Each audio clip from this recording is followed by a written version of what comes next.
Protests are expected to increase as Minnesotans prepare for an influx of federal immigration agents in the coming days. Just last week, St. Paul police say that they were called in for crowd control when a protest got out of hand. Our Renee Cooper is joining us from MSP, where she asked organizers of a rally today how they plan to keep the peace. Renee? Yeah, Leah, the message here today from those marchers was stop deporting our neighbors. Now, as fear and tensions rise, we asked how the several organizers involved here are working to keep that peace as they exercise their right to protest federal agents' actions.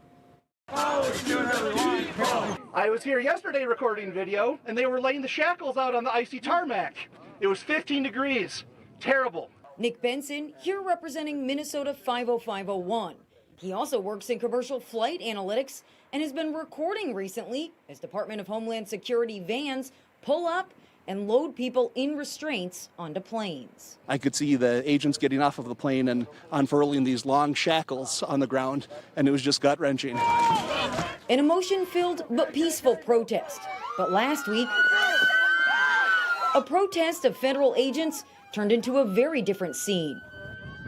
As we start to see more protests happen here, what steps are being taken in terms of making sure that people remain safe when they're showing up to rally and to protest? You know, I've been part of some trainings. I'm not on the inside on all of that, but I would say that we're always encouraged to listen to the marshals, for instance, who organize and keep us safe. Minister Jane McBride among a hodgepodge of rally organizers. As she hinted, they use marshals and neon vests to keep tabs on the crowds.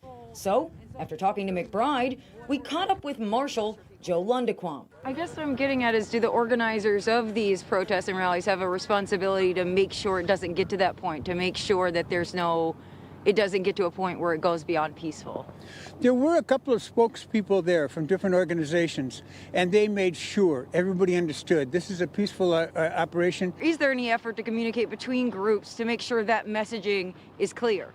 Oh, absolutely. But Lundequam acknowledges the loose organization, often mass text messages, drawing people to protests, and the challenge of knowing who all is there. So as a marshal, I just make sure that cars don't hit the protesters, and I look out for people who are going to cause a disturbance and try to de-escalate before it gets out of hand.